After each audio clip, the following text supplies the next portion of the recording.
যারা ছিলেন আমাদের আস্থার প্রতীক আলেম ওলামা, তারাই আমাদেরকে গুমরাহ করছে, তারাই রাসূল সাল্লাল্লাহু আলাইহি ওয়াসাল্লামের সুন্নাতকে নিয়ে বিদ্রূপ করছে, ঠাট্টা করছে।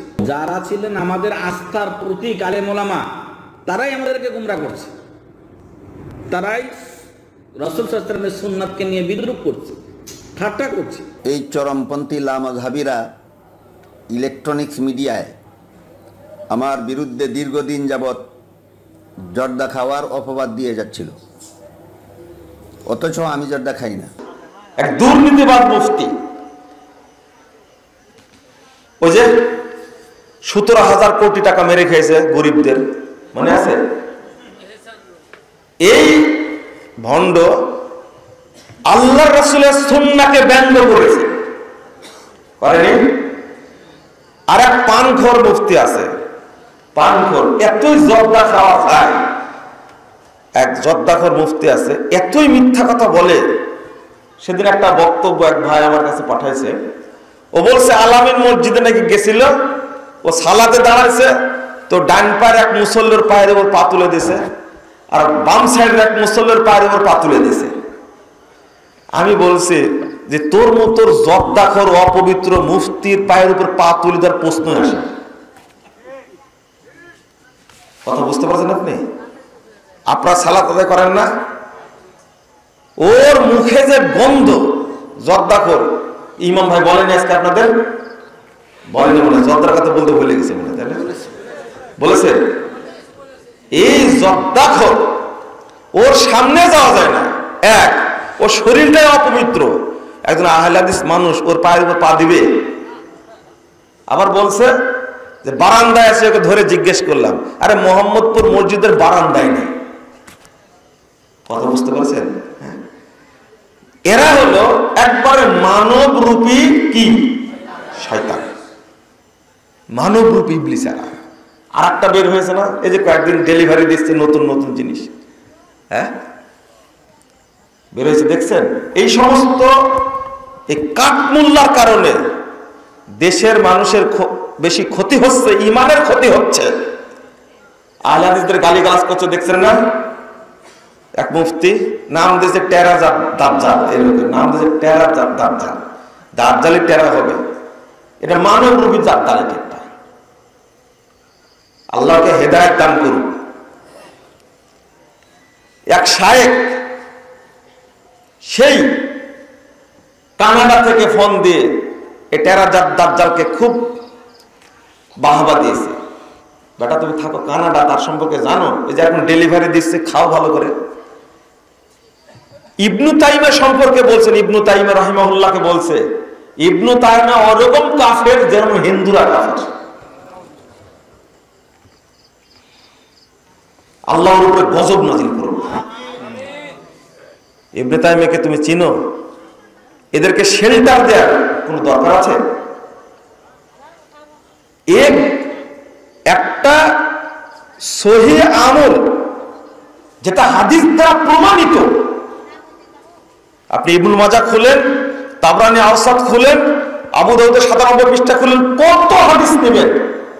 রাসূলুল্লাহ সাল্লাল্লাহু আলাইহি সাল্লাম সাহাবীদের দেখতেন পায়ে পা মিলিয়েছেন কিনা, টাকনুর সাথে টাকনু মিলিয়েছেন কিনা, হাঁটুর সাথে হাঁটু মিলিয়েছেন, উভয়ে মিলাইছেন কিনা দেখতেন। কাতারের মধ্যে ঢুকে যেতেন, ঢুকে গিয়ে দেখতেন যে মুসল্লিরা কি ঠিক মতো দাঁড়িয়েছে কিনা।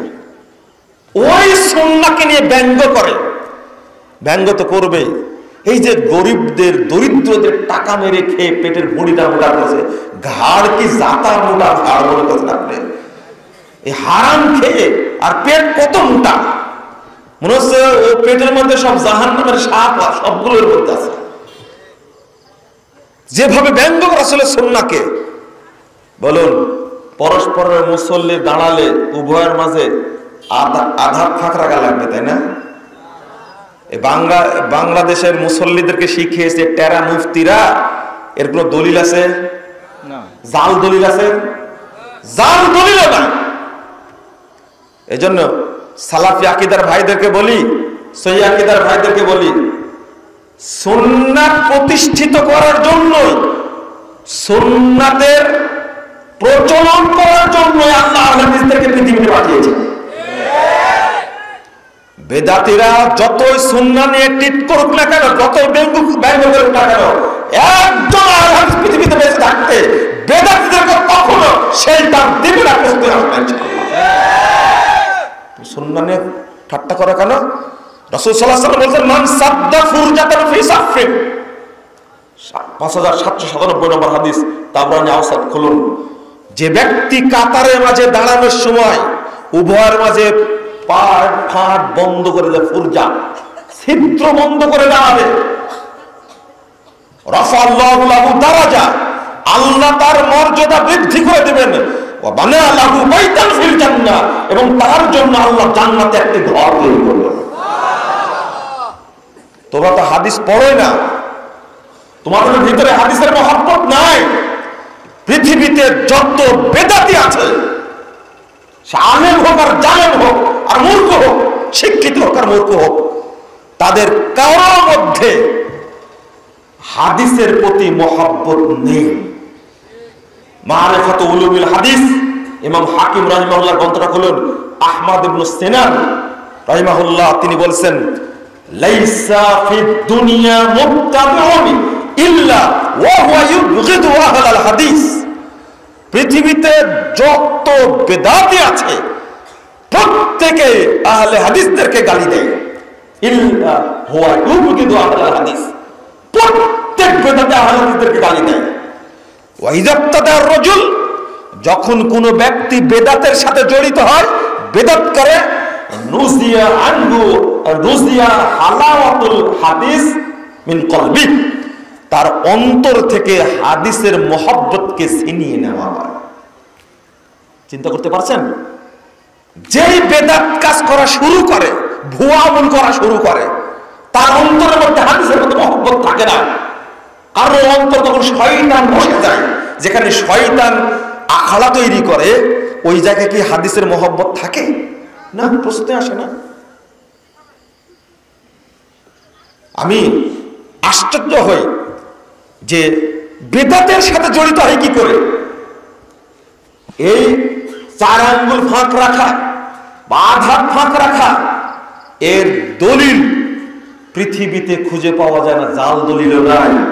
সহিহ হাদিস যেটা আছে সেইটাকে আমি ব্যঙ্গ করছি কোন সাহসে? ওই র‍্যাব ধরেছে, গ্রেফতার করেছে, 17,000 কোটি টাকা বের করে ওর কাছ থেকে। বন্ধুরা আমার, অপমানিত হবেই, যে গালি দিবে সে অপমানিত হবে। ইমাম আবু দাউদ রাহিমাহুল্লাহ, ইমাম আহলুল হাদিস, তিনি বলছেন, লাউলা হাযিহিল ইসাবা লাম দারাসাল ইসলামিয়া আসহাবুল হাদিস, যদি পৃথিবীতে আহলে হাদিসগণ না থাকতেন তাহলে পৃথিবী থেকে ইসলাম মিটে যেত, থাকতো না। কেন বলেছেন? তার প্রমাণ দেখুন। জাল হাদিস দ্বারা, জাল আমল দ্বারা ওযুকে নষ্ট করেছে, সালাতকে নষ্ট করেছে। 538 নম্বর হাদিস খুলুন, সহিহ বুখারী। আনাস রাদিয়াল্লাহু আনহু তিনি দিমাশকের মসজিদে বসে আছেন। তিনি বলছেন, মা আরিফু শাইয়ান মা জা ফি আহদিন নবী সাল্লাল্লাহু আলাইহি সাল্লাম, রাসূলের যুগে আমরা যা দেখেছি বর্তমান যুগে আমি দেখতে পাচ্ছি না। এটা বেদাতের কুপ্রভাব। আনাস রাদিয়াল্লাহু আনহু তিনি বলছেন, দামেস্কের মসজিদে বলছেন, আমি রাসূলের যুগে যা দেখেছি তা এই যুগে দেখতে পাচ্ছি না। আনাস রাদিয়াল্লাহু আনহুর কথা সঠিক হবে না টেরা মুফতির কথা সঠিক হবে? হ্যাঁ, আনাস রাদিয়াল্লাহু আনহু কে? 10 বছরের খাদেম আল্লাহ রাসূলের। কয় বছরের? 10 বছরের খাদেম। তিনি বলছেন, কি as-সালাত, বলেন কি আমরা যে সালাত পড়ি এইটাও কি রাসূলের যুগের মতো না? তখন বলছেন, লা কদ যাইয়াতুম মা যাইয়াতুম বি। আহারে, তিনি বলছেন, না সালাতও নাই, তোমরা যেভাবে সালাতকে নষ্ট করেছো, শুধু সালাত পড়ো কিন্তু রাসূলের তরিকায় পড়ো না। বুখারীর হাদিস। পরের হাদিসটা খুলুন। ইবনু শিহাব জুহরি বলছেন, দাখালতু ফি মসজিদে দিমাশক আনাস ইবনে মালিক, আমি আনাস বিন মালিকের কাছে গেলাম দামেস্কে। ওয়া ইয়াবকি, দেখলাম তিনি বসে বসে কাঁদছেন, মসজিদের কোণে বসে ফুপিয়ে ফুপিয়ে কাঁদছেন। আমি জিজ্ঞেস করলাম, ওমা ইয়াবকি, আপনাকে কাঁদাচ্ছে কিসে? ওমা ইয়াবকি, আপনাকে কাঁদাচ্ছে কিসে, কেন কাঁদছেন? তখন বলছেন, মা আরিফু শাইয়ান মিম্মা ফি আহদিন নবী সাল্লাল্লাহু আলাইহি ওয়াসাল্লাম, আল্লাহর নবীর যুগে যা ছিল আমি কিছুই দেখতে পাচ্ছি না, ইল্লান নিদা, শুধু আযানটা বাকি আছে, বাকি কিছুই নাই। আগে বললেন কি, শুধু সালাতটা আছে কিন্তু কি নাই, পদ্ধতি নাই। আর এটা বললেন কোনো সালাতই নাই, শুধু আযান শোনা যাচ্ছে। মুআইদ ইবনে কুররা তিনি বলছেন, আদরাকতু সাবিনা রাজুলাম মিন আসহাবিন নবী সাল্লাল্লাহু আলাইহি ওয়াসাল্লাম, আমি 70 জন সাহাবীকে পেয়েছি। মুআইদ ইবনে কুররা তিনি বলছেন, আমি 70 জন সাহাবীকে পেয়েছি। লাউ খারাজু আল-ইয়াম ফীকুম, এই 70 জন সাহাবী যদি আজকের যুগে তোমাদের মধ্যে বের হন, তারা যদি আসেন, মা আরাফু শাইয়ান ইল্লান নিদা, আযান ছাড়া রাসূলের যুগের কোনো কিছুই তারা দেখতে পাবেন না। তাবেঈ বলছেন, একজন সাহাবী বলছেন। আর 241 হিজরির আগে ইমাম আহমদ বিন হাম্বল রাহিমাহুল্লাহ বলছেন, তাবাকাতুল হানাবিলা প্রথম পর্বে 350 পৃষ্ঠা খুলুন, লাউ সাল্লাইতা ফি মিয়াতি মাসজিদিন, তিনি বলছেন, তুমি যদি 100টি মসজিদে সালাত আদায় করো, 100টি মসজিদে, কোথাও তুমি রাসূলের সালাত পাবে না। 241 হিজরির বক্তব্য। আজকে কি মনে করেন আপনি যে সালাত আদায় করছেন, এই সালাতটা রাসূলের সালাত মনে হয় আপনার? না। ওযু করতে যে ওযুকে নষ্ট করে ফেলেছি, ওযুর মধ্যে ত্রুটি করে ফেলেছি। মানুষকে শিখিয়ে দিয়েছে ওযুর ফরজ 4টা, তাই না? কোথায় পেলে ওযুর ফরজ 4টা? হয় 6টা না 7টা। ওযুর ফরজ 4টা, এটা ঠিক না। পদ্ধতি শিখিয়ে দিয়েছি, খালি গায়ে ওযু করা যাবে না, দাঁড়িয়ে ওযু করা যাবে না। ওযু করতে গিয়ে যদি পাত্রের পানি, যদি অঙ্গের পানি যদি পাত্রে পড়ে, তাহলে ওযু হবে না। কোথায় পেয়েছে এগুলো? খালি গায়ে কেন ওযু করা যাবে না? ওযু করতে হলে কিবলামুখী হয়ে ওযু করতে হবে। ওযু করার আগে পড়তে হবে কি? বিসমিল্লাহির রহমানির রহিম, আল ইসলাম হাক্কুন ওয়াল কুফরু বাতিলুন, ঈমান নূরুন ওয়াল কুফরু যুলমাতুন। ওযুখানায় এই দোয়া রেখে রাখছে, সব বলে, তাই না? গাঁজাখড়ি দোয়া লেখা আছে। মনে হয় দোয়া ওর বাপের সম্পদ তৈরি করে ছাড়ছে, বুঝছেন? এটাই তো কষ্ট হয়। 25 নম্বর হাদিস কোন তিরমিজির মধ্যে রাসূল সাল্লাল্লাহু আলাইহি ওয়াসাল্লাম ওযুর আগে পড়তেন শুধু কি? বিসমিল্লাহ। কি পড়তেন? বিসমিল্লাহ। আমি বাইরে পড়বে, বেশি পড়বো কি না, শুধু বিসমিল্লাহ পড়বো। অত বড় একজন মুরব্বি বলছে যে এত বড় দোয়া জাল, বুঝছেন কথা? মানে দোয়া যদি বড় হয়, এটা জাল হয় না, বুঝতে পারলেন? এত বড় দোয়া জাল, আপনি কিভাবে বোঝাবেন তাকে? আপনি বিষয় দিলেন কেন আমাকে? মুরব্বী বলে দিয়েছে, সালাতে দাঁড়ায় ডান পায়ের বুড়ো আঙ্গুল যেখানে থাকবে, সালাত শেষ করা পর্যন্ত ওই জায়গায় রাখতে হবে, সরানো যাবে না। এটা কি আল্লাহ রাসূলের উপর নাজিল হয়েছিল? এটা তৈরি তো ইবলিসের তৈরি করা। রাসূলের তো আমল থাকলে দলিল থাকবে সহিহ, আর সহিহ দলিল না থাকলে ওটা মনে করেন ইবলিসের তৈরি করা। আপনি বলবেন যে বলেন কি ইবলিস তৈরি করা মানে? হ্যাঁ, 4701 নম্বর হাদিস সহিহ বুখারী খুলবেন, 4701 নম্বর হাদিস সহিহ বুখারী।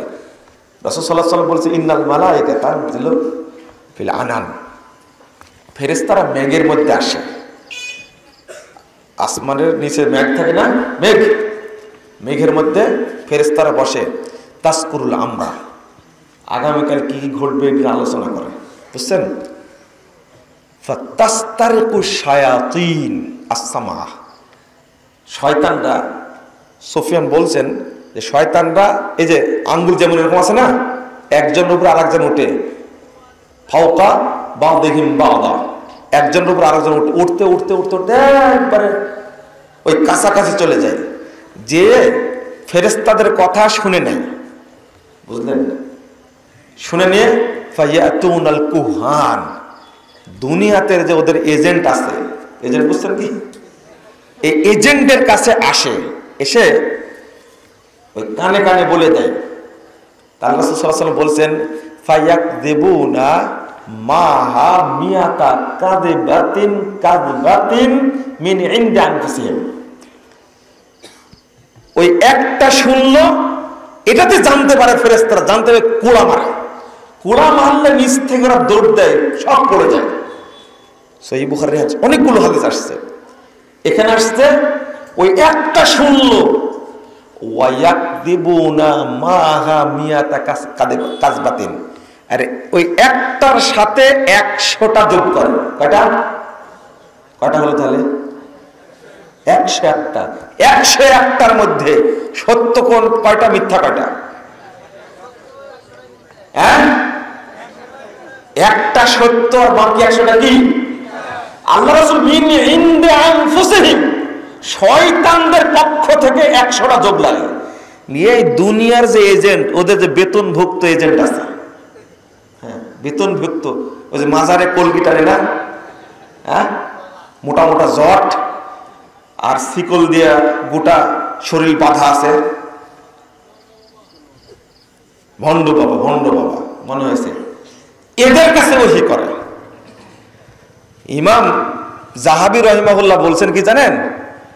ফাআলাম আন্নাহু ইবলিস কদ যাহারা বিসূরাতি বাশার, এই ধরনের কথা বললে তুমি বুঝবা নিঃসন্দেহে শয়তানটা ইবলিস, তবে মানুষের সূরাতে আসছে। তখন কি করবা বলবো?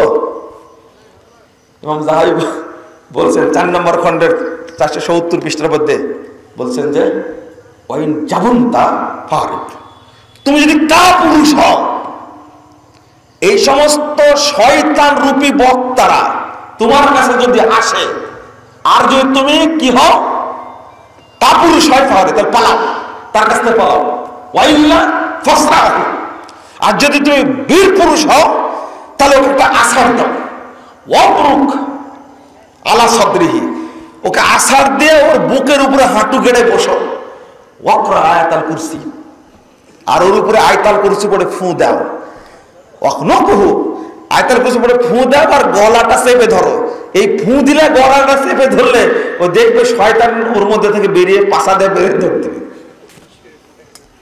ইমাম যাহাবী রাহিমাহুল্লাহ এত সুন্দর কথা বলেছেন যে শয়তান কিভাবে এসে মানুষকে ধোঁকা দেয়। আপনারা বলছেন এরা বক্তা, এরা বক্তা না, এরা শয়তানের এজেন্ট, মানুষ রূপী এসে বান্দাকে পথভ্রষ্ট করছে। আল্লাহ এদের থেকে আমাদেরকে হেফাজত করুন, আমিন। আপনি কি বলবেন এখানে একটু ভেবে দেখুন। আপনি বলছেন যে এরা শয়তান কেমনে হয়? আল্লাহ রাব্বুল আলামিন বলছেন সূরা আনআম 121 নম্বর আয়াত, 112 নম্বর আয়াত খুলে দেখবেন, ওয়া ইন্নাশ শায়াতিনা লা ইউহিউনা ইলা আউলিয়াইহিম লিইউজাদিলুকুম, আল্লাহ বলছেন শয়তান তাদের বন্ধুদের কাছে ওহী করে। আর একটা আয়াত আল্লাহ বলছেন শায়াতিনাল ইনসি ওয়াল জিন ইউহি বাদুহুম ইলা বাদ, 112 নম্বর আয়াত সূরা আনআম। এক শয়তান আর এক শয়তানের কাছে কি করে? ওহী করে। মানে অরিজিনাল শয়তান মানুষরূপী শয়তানের কাছে ওহী করে, আর মানুষরূপী শয়তান ওহী করে কার কাছে? জিন শয়তানের কাছে। আপনারা বুঝলেন না কিভাবে? ওই জিন শয়তানকে হাজির করায় না, হাজির করে বলে যে এটা করে যা, ওর ক্ষতিকর ইত্যাদি করে, তাহলে মানুষ রূপী শয়তান ওহী করলো কার কাছে? জিন শয়তানের কাছে। লা ইলাহা ইল্লাল্লাহ। সালাতের মধ্যে আপনি ঢুকে পড়েন যে শয়তান কিভাবে মানুষকে পথভ্রষ্ট করে। আমরা আমল চালু করে দিয়েছি, বেশি বেশি সুবহানাল্লাহ বলবেন। সুবহানাল্লাহ বললে 49 কোটি নেকি হয়। আমল চালু আছে না? কত সুন্দর আমল চালু আছে। এর কোনো দলিল আছে? এত জাল দলিলও নাই। সমাজে চলছে কিভাবে? হাদিস যেটা 556 নম্বর হাদিস, সহিহ মুসলিম 118 পৃষ্ঠায় খুলে দেখবেন, রাসূল সাল্লাল্লাহু আলাইহি ওয়াসাল্লাম বলছেন, কেউ যদি সুবহানাল্লাহ বলে, আসমান থেকে জমিন পর্যন্ত ফাঁকা জায়গা আছে, 7টি আসমান এবং 7টি জমিনে যত ফাঁকা জায়গা আছে, সুবহানাল্লাহ বললে সমস্ত ফাঁকা জায়গা নেকিতে আল্লাহ পূর্ণ করে দেন। এটা সহিহ মুসলিমের হাদিস, এটা সহিহ মুসলিমের হাদিস। আচ্ছা, 49 কোটি নেকি দ্বারা আপনার মোহনপুর উপজেলা ভর্তি হবে? হবে না? তাহলে সুবহানাল্লাহ 12টা বাজালো না 13টা বাজালো? 14টা বাজাইছে। বলেন, সুবহানাল্লাহর ইজ্জত নষ্ট করেছে। আল্লাহর নবী বলছেন 7টি আসমান 7টি জমিনের যত জায়গা আছে সুবহানাল্লাহ বললে আল্লাহ এত খুশি হন, সমস্ত জায়গা নেকিতে পূর্ণ করে দেন। আল্লাহু আকবার। কি নেকি আপনি চিন্তা করেন, অথচ বলছে 49 কোটি নেকি হবে। খামাখা 49 কোটি নেকির কোনো দাম আছে? বলেন তো দেখি। তাহলে ফজিলত বর্ণনা করতে গিয়ে ফজিলতের 12টা বাজাইছে। যত জাল হাদিস ভুয়া আমল সমাজে চালু আছে, কিভাবে বলছে, ফজিলত বর্ণনা করছে, আমিও জানতাম না। কত প্রভাব পড়ে। এই জন্য রাসূল সাল্লাল্লাহু আলাইহি সাল্লাম সাহাবা কেরাম বলেছেন, সেদিন এক আহলে হাদিসের বাচ্চা, বুড়া মানুষ, গত সপ্তাহে এক মসজিদে গিয়ে শুনছি এই ফজিলতটা। আগে শুনতাম বেদাতের কাছে, এখন আহলে হাদিসের কাছে শুনছি। কি জানেন? যে ওযু করার পরে যদি সূরা কদর একবার পড়া হয়, ফজিলত এতই বেশি যে এই ব্যক্তি কিয়ামতের মাঠে সিদ্দিকদের সাথে থাকবে। 2 বার পড়লে শহীদদের সাথে থাকবে, 3 বার পড়লে নবীদের সাথে থাকবে। আমি বললাম, এটা কোথায় পেলেন আপনি? বলছেন এটা হাদিস। আমি বললাম যে আপনি আহলে হাদিস সমাজের মানুষ, আপনি এই ফজিলত জানলেন কোথায় থেকে? অরিজিনাল ফজিলতটা জানেন তো? বলেন তো। তো বলছে অরিজিনাল ফজিলত তো এইটাই, নবীদের সাথে কিয়ামতের মাঠে থাকবো, শহীদদের সাথে থাকবো, এর চেয়ে বড় ফজিলত আর কি হতে পারে? চিন্তা করেন। অথচ সহিহ মুসলিমের হাদিস, আপনারা জানেন না হাদিসটা? 256 নম্বর হাদিস, রাসূলুল্লাহ সাল্লাল্লাহু আলাইহি ওয়াসাল্লাম বলছেন কি, যে ব্যক্তি সুন্দরভাবে ওযু করে বলবে লা ইলাহা ইল্লাল্লাহ ওয়াহদাহু লা শারীকা লাহু লাহুল মুলকু ওয়া লাহুল হামদু ওয়া হুয়া আলা কুল্লি শাইইন, না লা ইলাহা ইল্লাল্লাহ ওয়াহদাহু লা শারীকা লাহু, আশহাদু আল্লা ইলাহা ইল্লাল্লাহ ওয়াহদাহু লা শারীকা লাহু ওয়া আশহাদু আন্না মুহাম্মাদান আবদুহু ওয়া রাসূলুহু। ওযুর পরে যদি কেউ বলে আশহাদু আল্লা ইলাহা ইল্লাল্লাহ ওয়াহদাহু, আশহাদু আল্লা ইলাহা ইল্লাল্লাহ ওয়াহদাহু, না না, এই হাদিসে এটা আসছে আশহাদু আল্লা ইলাহা ইল্লাল্লাহ, না আশহাদু আল্লা ইলাহা ইল্লাল্লাহ ওয়া আশহাদু আন্না মুহাম্মাদান আবদুহু ওয়া রাসূলুহু। এইটা যেটা পড়বে, আমি যে দোয়াটা যোগ লাগাতে চাচ্ছি সেটা আসছে না, সেটা হলো তিরমিজিতে আসছে এই হাদিসের সাথে আরেকটু, আল্লাহুম্মা জাআলনি মিনাত তাওয়াবিন ওয়া জাআলনি মিনাল মুতাতাহহিরিন।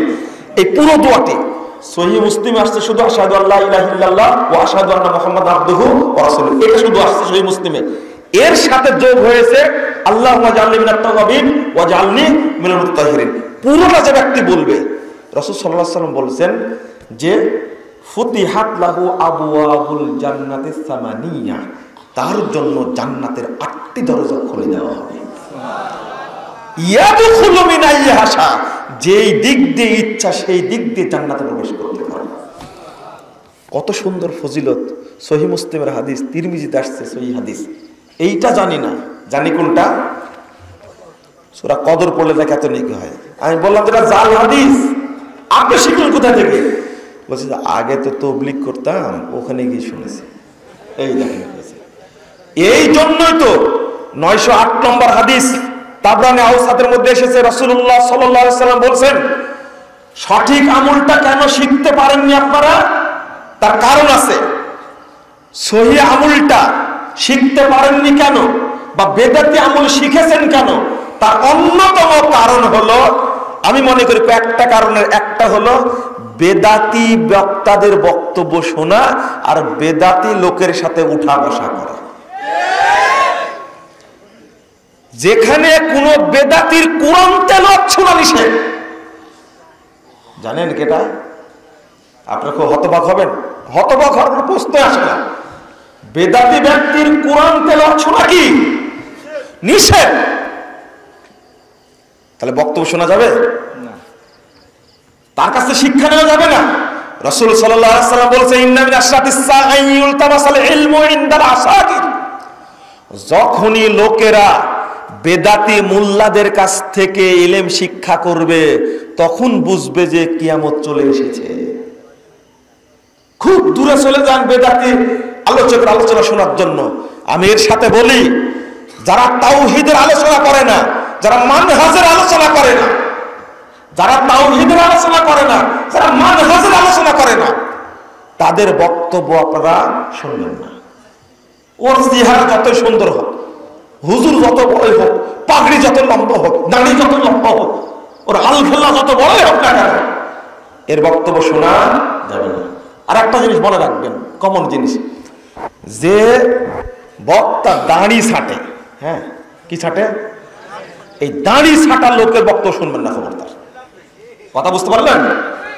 এই যে এক শয়তান, তাজা শয়তান বলছে যে আহলে হাদিসরা এত বড় দাড়ি রাখে, আর যদি আরো বড় হয় তবুও রাখবে ইনশাআল্লাহ।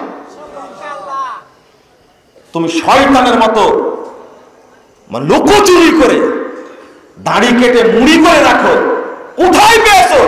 চ্যালেঞ্জ করলাম, রাসূল মুহাম্মদ সাল্লাল্লাহু আলাইহি ওয়াসাল্লামের পক্ষ থেকে একটিও সহিহ হাদিস নেই আল্লাহ রাসূল দাড়ি ছেটেছেন, কেটেছেন, চেঁচেছেন, এই মর্মে কোনো একটিও সহিহ হাদিসও নাই, আসারও নাই একটি রাসূল থেকে। এই তেরা, এই মাজার পূজারী, এই শয়তানদের কারণে মানুষ সঠিক আমলগুলো ছেড়ে দিয়েছে। তুমি ব্যঙ্গ করছে কি করে? আহলে হাদিসরা লা মাযহাবরা দাড়ি রাখে নাকি নাভি পর্যন্ত, আরে ব্যাকো তার চেয়ে বড় হলে রাখে তারা, কারণ তারা জানে রাসূল সাল্লাল্লাহু আলাইহি সাল্লাম দাড়ি কখনো কাটেননি, ছাটেননি, চাচেননি, এক মুষ্টি রাখেননি। আল্লাহ রাসূল বলেছেন, 6টা শব্দ বলেছেন, 6টা, দাড়ি ছেড়ে দাও, দাড়ি ছেড়ে দাও, মুছ ছোট করো, দাড়ি ছেড়ে দাও, মুছ ছোট করো। তোমরা ইহুদি খ্রিস্টানদের বিরোধিতা করো। কত বড় শয়তানের শয়তান! বলছে কি জানেন? লা ইলাহা ইল্লাল্লাহ। আপনি কি ভাষায় বলবেন? তাদেরকে আপনি খাতির করে কথা বলবেন? আলবানী রাহিমাহুল্লাহকে গালি দেয়, ইবনে তাইমিয়াকে গালি দেয়, মুহাম্মদ বিন আব্দুল ওয়াহাবকে গালি দেয়, আর আমি ছেড়ে দেব তাকে? ইমাম বুখারীকে গালি দেয়। কল্পনাই করা যায় না। কেন? তুমি কুরআন হাদিস পাও না? ফালতু কথা বলো কেন? ইহুদি কারা, খ্রিস্টান কারা? আব্বাসীকে জিজ্ঞেস করো। তুমি তো জৌনপুরের পীর, জৌনপুরের পীর সম্পর্কে লিখে গেছে উইলিয়াম হান্টার, দি ইন্ডিয়ান মুসলমান বইয়ের মধ্যে। বেটা তুমি পড়ে দেখো, ওখানে উইলিয়াম হান্টার নিজে বলে গেছে ইংরেজদের পক্ষ অবলম্বন করে তোর বাপ। আর তুমি আহলে হাদিসকে ইহুদি বলো, আহলে হাদিস ইহুদির দালাল বলো।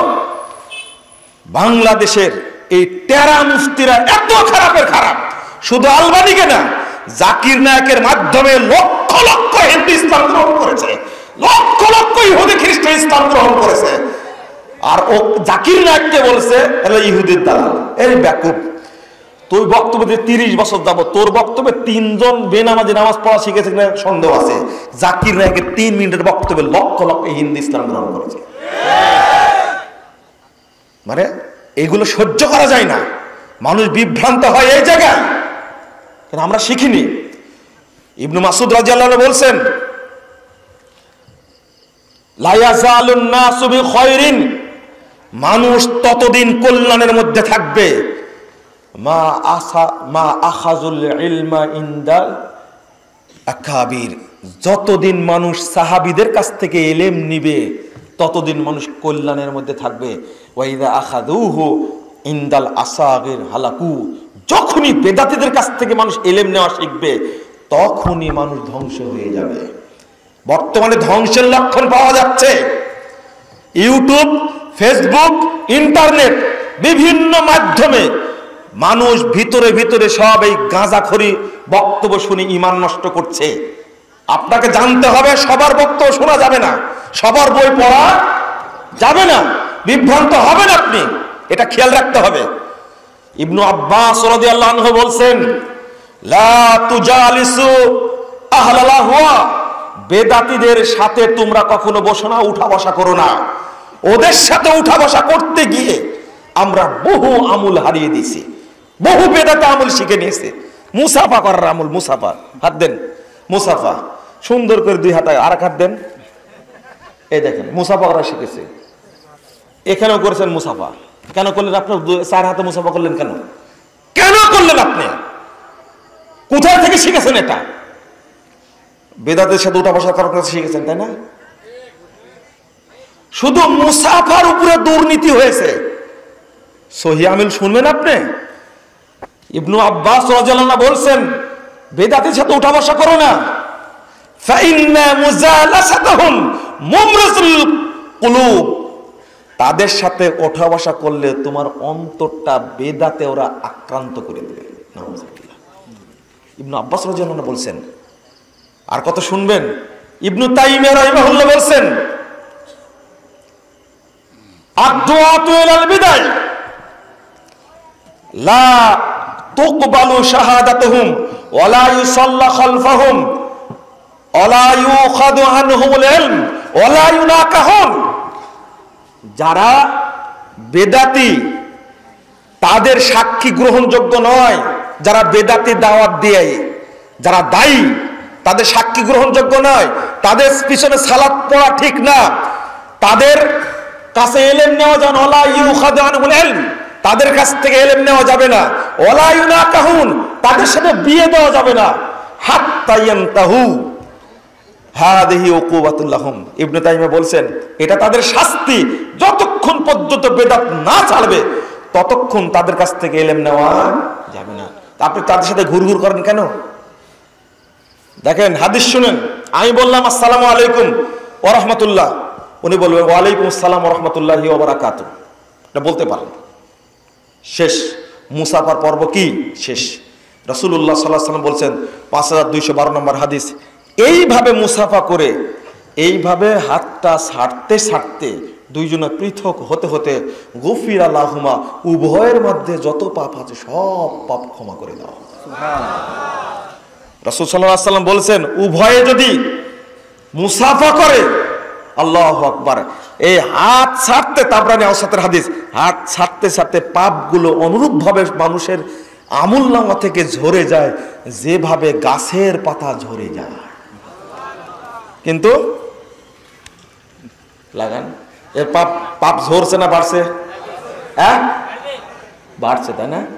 ঝরছে না বাড়ছে? বাড়ছে। যদি বলি না আহমদুল্লাহ নাস্তাগফিরুহু, আরো বাড়ে। যদি বলি ইয়াগফিরুল্লাহু লানা ওয়া লাকুম, আরো বাড়বে। যদি এরকম করে, এটা যদি করে, এরকম যদি করে, এই যতগুলো করলাম, পাপ ঝরবে না বাড়বে? বাড়বে। আপনি আমার হাতে মুসাফা করে আমার নিকু নষ্ট করেছেন, আপনার নিকু নষ্ট করেছেন। বলেন তো, আজকে আমার কাছে বলতে হবে, যতদিন বেঁচে আছি হায়াতে কোনোদিন ইনশাল্লাহ এই চার হাতে মুসাফা করবো না। বলেন, ছেলে সন্তানকে শিখাবেন, এখন তো বের হতে গেলে আপনি পড়বেন আমার হাতে। আমার ইচ্ছা মারি একটা থাপ্পড় একটা ধরে। ডান হাত দিয়ে না, কোন হাত দিয়ে? বাম হাতটা খালি থাকে তখন, তাই না? আর আপনার হাত দুই হাতে জড়া আছে, মারির সুবিধা আছে। সুন্নাতের উপর আপনি শেষ করলেন কেন? আমাকে অনেকেই বলে যে এত কড়া।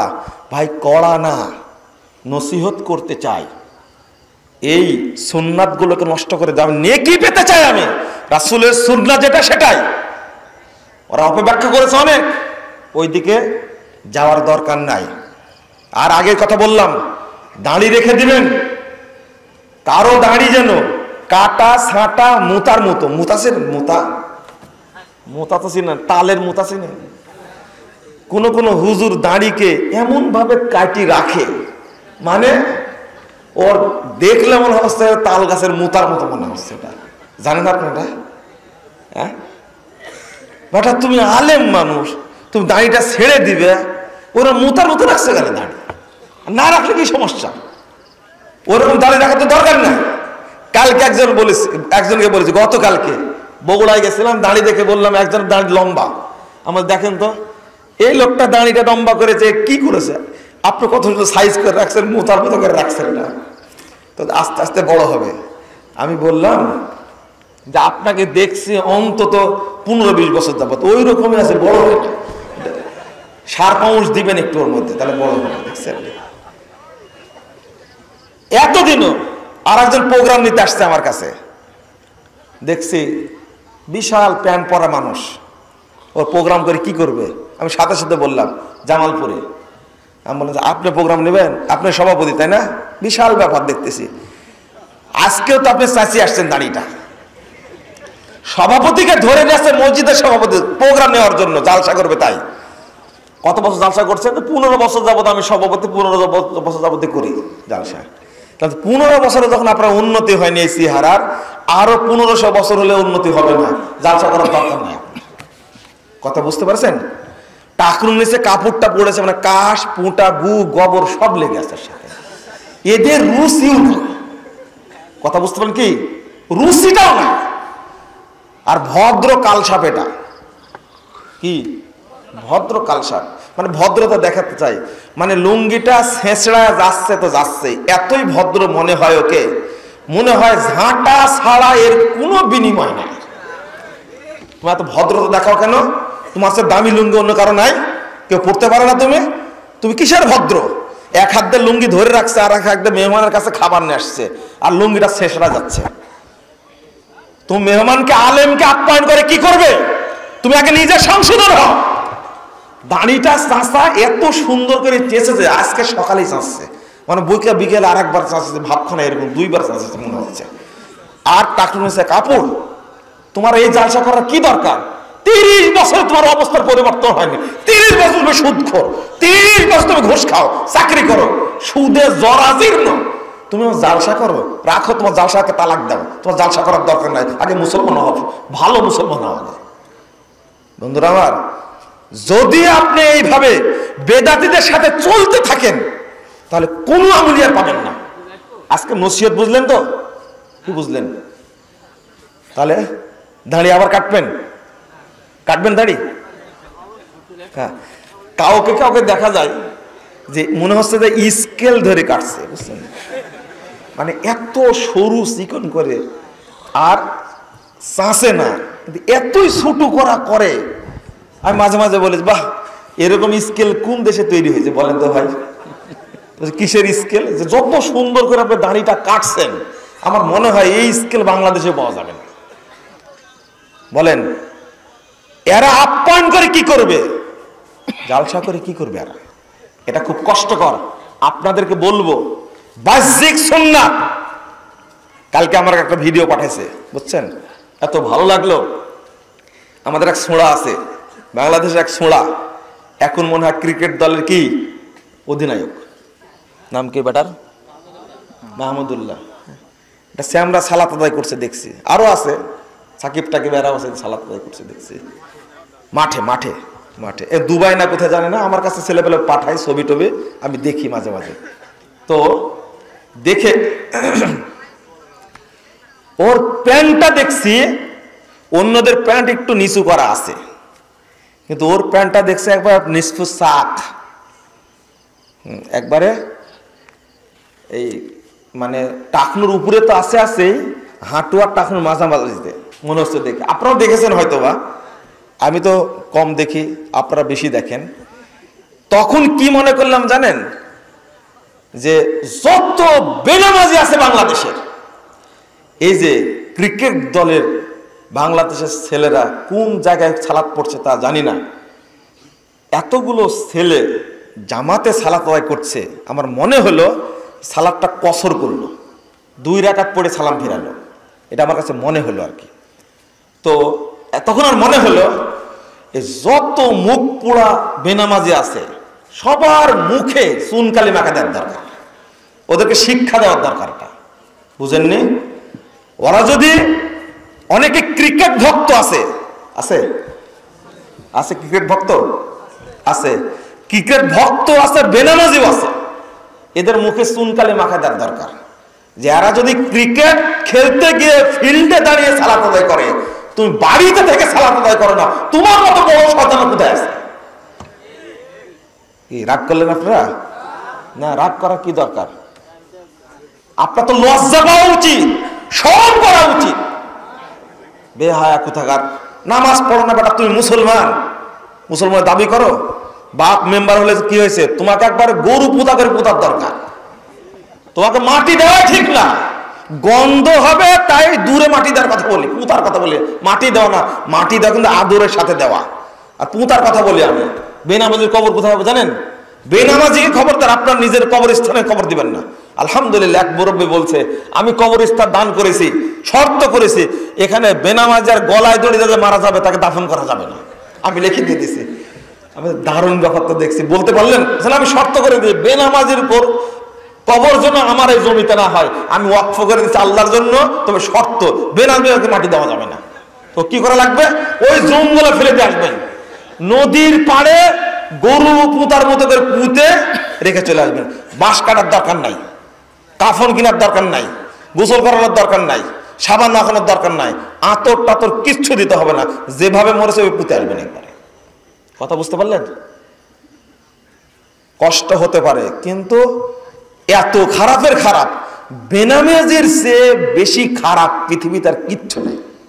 শুয়োরও নাই, বানরও নাই, কুকুরও নাই, গরু নাই, ছাগলও নাই, ভেড়াও নাই, গন্ডারও নাই, তারপরে হাঙ্গরও নাই, আর একটা জলহস্তিও নাই।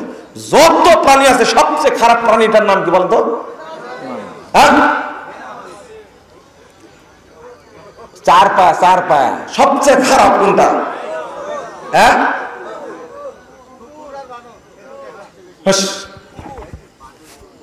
শুয়োর। শুয়োর আপনার নাম জানেন না? কেউ কেউ বলছে, কেউ কেউ বলছে শুকুর। কত ভদ্র ভাষা বলার দরকার নাই, কি বলেন তো? শুয়োর মাতৃভাষা, মাতৃভাষা এটা মায়ের ভাষা। মায়ের ভাষার জন্য আন্দোলন করেছে, ভাষায় করে সাধু আর চলিত খামাখা, কি দরকার? প্রিন্সিপাল ইব্রাহিম সাহেব বলছেন যে মায়ের ভাষাই যদি শ্রেষ্ঠ ভাষা হয়, তো যে যে অঞ্চলে ভাষা সেই অঞ্চলে ভাষা বলবে। আমি মায়ের কাছে শিখেছি, সাধু আর চলিত করে ভাষাকে পার্থক্য করেছে। সবচেয়ে খারাপ জানোয়ার হলো কি? শুয়োর। এর চেয়েও খারাপ হলো 2 পায়া, নাম কি? বেনামাজি। কথা মনে থাকবে? আল্লাহ ওদেরকে হেদায়েত দিক, আমিন। আল্লাহ ওদেরকে মুসলমান হওয়ার তৌফিক দান করুন, 5 ওয়াক্ত সালাত আল্লাহ ওদেরকে আদায় করার তৌফিক দান করুন, আমিন। আমি আর কিছু বললাম না বন্ধুরা আমার, এত প্রশ্ন উত্তর দেওয়া যাবে? আচ্ছা দিচ্ছি। আমি রাত হয়ে গেছে অনেক, আপনারা যে কামড়ে ধরে বসে আছেন, উঠলে না বক্তব্য শেষ করা যায়, বিপদ একটা দেখতেছি না। আলহামদুলিল্লাহ, আপনারা যেগুলো শুনলেন আমল করবেন তো ইনশাআল্লাহ? আমল করবেন? আচ্ছা, যদি খালি ফতোয়া দিয়ে এখন যে ইফতারের সময় যে আগ মুহূর্তে মুনাজাতটা মারেন, এটা হলো বেদাত, কি রাগায় যে রাখবেন যে সবগুলো আজকে শেষ করে গেল রে, আজকে সব শেষ করে গেল। আপনি চিন্তা করেন, সারাদিন সিয়াম রাখলেন, ইফতার আগ মুহূর্তে মারিয়ে দিলেন, নেকি আর থাকবে? সব শেষ। ইবলিস কিন্তু অপেক্ষায় ছিল যে কখন মুনাজাতটা করে, আর মুনাজাত না করে যদি আপনি দোয়া করেন, আল্লাহ দোয়া কবুল করো তুমি আমার, ওই আগ মুহূর্তে দোয়া কবুল হয়। হাদিসটা জয়ীফ, 1753 নম্বর হাদিস এটা, আর 1752 নম্বর হাদিস ইবনে মাজার মধ্যে এসেছে যে যতক্ষণ সূর্য না ডুববে সাহার সুবে সাদেক থেকে নিয়ে সূর্যাস্ত পর্যন্ত পুরো টাইমটাই হলো দোয়া কবুলের টাইম। বলুন আলহামদুলিল্লাহ। তাহলে আপনার ক্ষতি হলো লাভ হলো বলেন তো দেখি? লাভ হলো। শুধু অল্প টাইমে মোনাজাত মারার কি দরকার? আপনি সারাদিন দোয়া করতে পারেন আল্লাহর কাছে। তাহলে সহি আমল কোনটা? সারাদিন। আর ওই একটা টাইমে মোনাজাত মারা কি বিদআত। আর শয়তান তো লাগায় রাখছে এটা আমল নষ্ট করার জন্য। জানাজার টাইমে আহারে, আল্লাহ রাসূল বলেছেন, রাসূল সাল্লাল্লাহু আলাইহি ওয়াসাল্লাম বলেছেন, জানাজায় অংশগ্রহণ করলে ও 1 কেরাত নেকি পাবে। আর 1 কেরাত নেকির ওজনটা হবে এত বড় হবে, সেটা হলো উহুদ পাহাড়ের মতো। 1 কেরাত উহুদ পাহাড়ের মতো। এতদিন শয়তান ইবলিস বুঝতে পারেনি। বুঝতে পারলেন? যে ও গবেষণা করেছে, খুব গবেষণা করে বলছে যে যারা জানাজা পড়ে চলে যায় তারা তো 1 কেরাত নিয়েই যায়। তখন আর একটা ব্যবস্থা করেছে, জানাজার পরে মারি দেয় মোনাজা। বুঝতে পারছেন কি? ঢাকাতে চালু হয়ে গেছে। বড় বড় বেদাতি কাকমুল্লা বিভিন্ন সরকারি মানে সেক্টরে চাকরি করে, আর মারা গেলে জানাজা শেষ মারি দিল আল্লাহ আপনি কে বলে দোয়া করলো। রাসূল সাল্লাল্লাহু আলাইহি ওয়াসাল্লাম বলছে, ইযা সাল্লাইতুমুল মাইয়িত ফাআখলিসু লাহু দুআ। যখন জানাজা পড়বে তখন ইখলাসের সাথে তার জন্য দোয়া করো। দোয়াটা করা হয়েছে, তাই না? সালাম ফেরানোর পরে এটা মারার কি দরকার? ইবলিস গবেষণা করে বের করেছে, যেহেতু একটাতে অংশগ্রহণ করে নেকি নিয়ে দৌড়াচ্ছে, এখন নতুন করে সালাম ফেরানোর পর একটা মুনাজাত মারি দিচ্ছে। আগে যে পেত 1 কেরাত ওইটা আর নাই। যারা জানাজা অংশগ্রহণ করে দাফন করতে যাচ্ছে তারাও দাফন করার পর কি মেরে দিচ্ছে। কি ভাষায় বলবো আপনাকে? সারা ঢাকাতে আমি বুদ্ধিজীবী গোরস্থানে, বনানী গোরস্থানে, তারপরে কি আর একটা কি বড় আজিমপুর গোরস্থানে আমি গেছি জানাজা পড়ে, সেখানে লাশ দাফন করতে গেছি। হায় হায় হায়, কাঠমোল্লাদের কি অবস্থা হবে কিয়ামতের মাঠে, এরা কেউ বলে না। জানাজা দাফন করলো মানে লাশটা নামালো কবরে কয়েকজন মিলে, যারা কামলা থাকে গোরস্থানে, ওরা কবরের উপরে উঠে একবারে কবরটা মাটি টাটি দিয়ে চুরুস করে দেয়। 1 জন 2 জন 3 জন সর্বোচ্চ মাটি দেয়, বাকিরা শয়তানের মতো সব হা করে দাঁড়া থাকে। আমি এক কাঠমোল্লাকে বললাম, এটা আপনি বলতে পারেন না সবাই মাটি দেন? ওই শহরে মরাচ্ছে, গ্রামে মরা অনেক ভালো। নাম করার দরকার নাই, ওই বনানী গোরস্থানে দাফন করার দরকার নাই। হা হারে, এক গোরস্থানে এক বড় শিল্পপতি মারা গেলেন কয়েকদিন আগে, আমি খুব আফসোস করেছি। তার ছেলে সহ্য করতে পারেনি। এটা কেমন করছে? এ কবর উপর দাঁড়া কেন? সহ্য করতে পারেননি। কবর উপর দাঁড়া আছে কেন? মানে বাপের কবরের উপর দাঁড়া আছে। ওই কামলা গোরস্থানে থাকে না, পাট যারা, তারা করছে। আর অন্য লোকগুলো সব দাঁড়া আছে, একবারে সবগুলো শিয়ালের মতন হা করে দাঁড়া আছে, মানে অপেক্ষা আছে মুরগি কখন পাবে। বুঝছেন? এরকম এরকম করবে, দাঁড়া আছে। কেউ মাটি দিল না। কি গ্রামে এই নিয়ম আছে নাকি? আলহামদুলিল্লাহ, কত আদরের সাথে একজন মাইয়াতকে শোয়ানো হয়, তাই না? কিভাবে শোয়ান? চিৎ করে, তাই না? চিৎ করে আপনি শোয়ান। লা ইলাহা ইল্লাল্লাহ। কে শিখাইছে আপনাদেরকে? কতদিন থেকে বলে আসছি। এই গ্রাম্য মাতবর আর গ্রাম্য মূর্খ যারা কবর কাটে, তারা ওই বাপ দাদার আগের প্রচলিত নিয়ম ছাড়তে রাজি না, ওইভাবেই কবর করবে। আরে কবরটা এমন ভাবে খুঁড়তে হবে যেন মাথাটা থাকে, অর্থাৎ মানে একবারে শোয়াতে হবে, ডান কাতে শোয়াতে হবে, একবারে কাত করে শোয়াতে হবে। শোয়ায় কি? চিৎ করে, চিৎ করে শোয়ায়, তাই না? আর চিৎ করে শোয়া কি জায়েজ? কথা বলেন না কেন? বলেন জায়েজ? কাত হয়ে শুতে হবে। এমনি কাঁথা মানে আপনি চিৎ করে শোয়ার কোনো অপশন নাই, চিৎ করে শোয়ানোর কোনো সুযোগ নাই, নিজেই শুতে পারেন না, ডান কাতে শান। আজীবনের জন্য কিয়ামত পর্যন্ত শোয়াচ্ছেন, আপনি ওকে চিৎ করে শোয়াচ্ছেন কেন? আল্লাহর নবী মুহাম্মদ সাল্লাল্লাহু আলাইহি ওয়াসাল্লামকে ডান কাতে শোয়ানো হয়েছে, আবু বকরকে শোয়ানো হয়েছে, ওমর রাদিয়াল্লাহু আনহু শোয়ানো হয়েছে। আপনাকে শোয়ালে কি সমস্যা? বেদাতি প্রথা মানার কি দরকার? একবার ডান কাতে শোয়া দিবেন। কিয়ামত পর্যন্ত মানে কবর থেকে উঠার আগ পর্যন্ত মুখটা যেন কেবলামুখী থাকে। কথা বোঝা গেছে? পারবেন আপনারা? না আপনারা ইনশাল্লাহ বলছেন, ক্ষমতা আপনাদের কারো নাই। কার ক্ষমতা আছে বলেন তো দেখি? পারবেন? নিজে কবরে নামবেন, ভণ্ডরা কবরে নামে না তো। আপনি নামবেন, আপনার মা হোক আর বাপ হোক, একবারে ডান কাতে শোয়াবেন, কবর ওইভাবে খুঁড়বেন। যদি না খুঁড়তে দেয়, আপনি এই পূর্ব দিকে পিঠটা লাগাই দেবেন একবারে। কথা বোঝা গেছে? এইভাবে শোয়া রাখবেন আর দোয়া করবেন, আল্লাহ কবর থেকে উঠানোর আগ পর্যন্ত তোমার কাবার দিকে যেন মুখ রাখে। এটা হলো ফজিলতপূর্ণ। কি মুখ ঘুরে যেতে পারে না? কাত করে শোয়ালে ঘোরার কোনো সুযোগ আছে? আর ঘুরবে না, আলহামদুলিল্লাহ, ইনশাল্লাহ ঘুরবে না। আপনি খেয়াল রাখবেন এটা। তো শোয়ানোর পরে যখন কবরের উপরে উঠে মাটি দিচ্ছে, তখন খুব আফসোস করছে, আহ এটা করছে কেন? আমি বলে সরাই দিলাম, তুমি এই সাইডে দাঁড়া, মাটি দাও। সহ্য করতেন। মরার পরে এই লোকটাকে সহ্য করবে?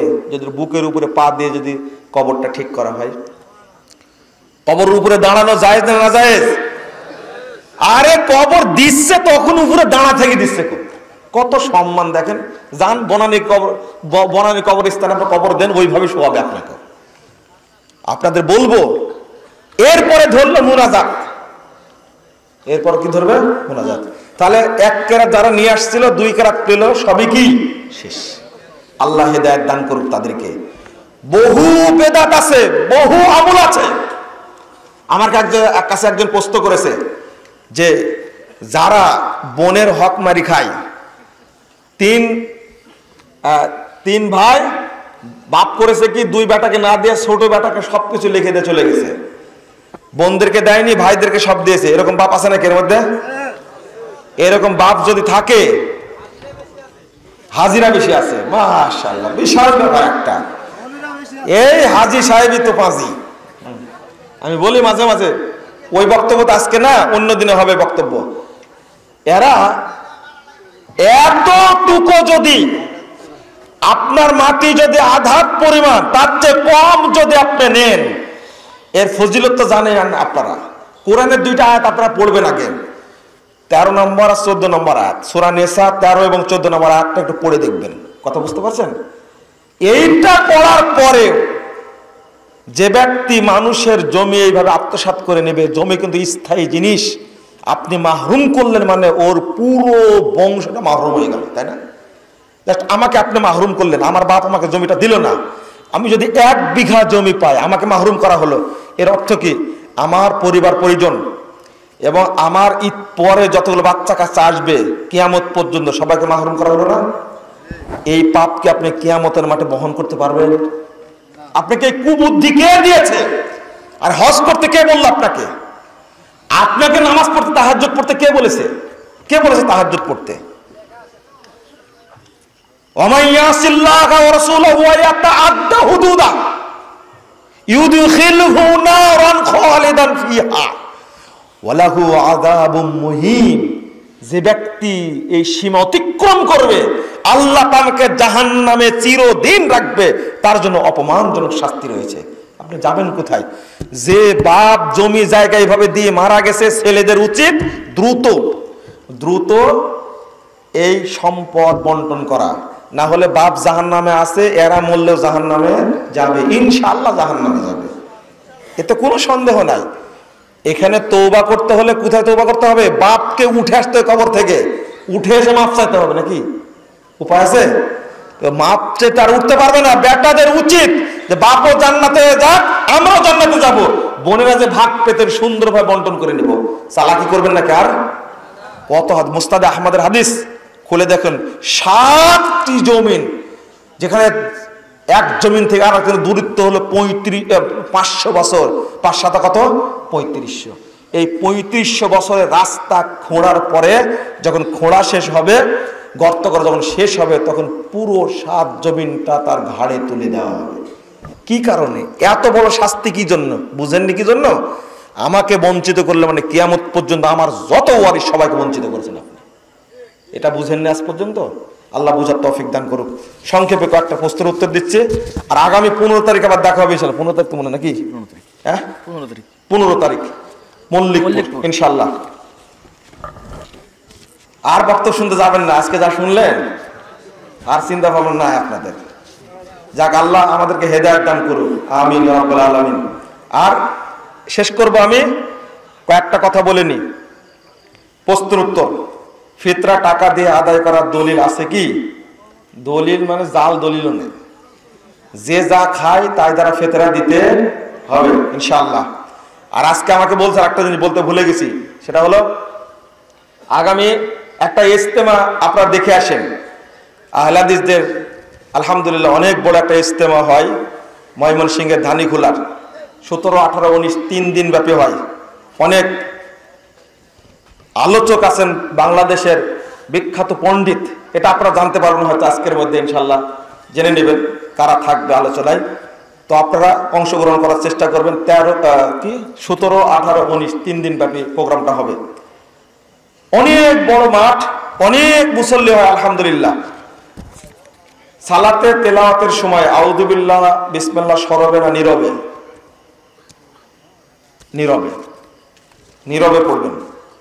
তাশাহুদে বসে তাশাহুদ আঙ্গুল খাড়া করে নাড়াতে হবে, মর্মে দলিল চাই। পাশাপাশি একবার উঠাতে হবে, নামাতে হবে, এর দলিল আছে কি? ওর কিন্তু জাল দলিলও নাই। এইভাবে টুপ করে উঠে টুপ করে লাগিয়ে দেয়, এর কিন্তু জাল দলিলও নাই। হাতে রেখে এইভাবে রেখে অথবা এইভাবে রেখে নাড়াতেই থাকবেন। 1336 নম্বর হাদিস, 1338 নম্বর হাদিস সহিহ মুসলিম, 889 নম্বর হাদিস আবু দাউদ খোলেন। আর এইভাবে উঠিয়ে রাখা এটা জয়ীফ হাদিস। কি করতে হবে তাহলে? নাড়াতে হবে। সালাত শুরু করার আগে ইমাম বলেন পায়ে পা কাঁধে কাঁধ মিলে কাতার সোজা করুন, এটা কি বলতেই হবে? বললে কি চুলকায় আপনার? কামড়ায়, কামড় দেয় কেউ? এটা শয়তানদের প্রশ্ন। এটা বলে কি জানেন, যে প্রতিপক্ষকে বলার কি দরকার? আমাকে একজন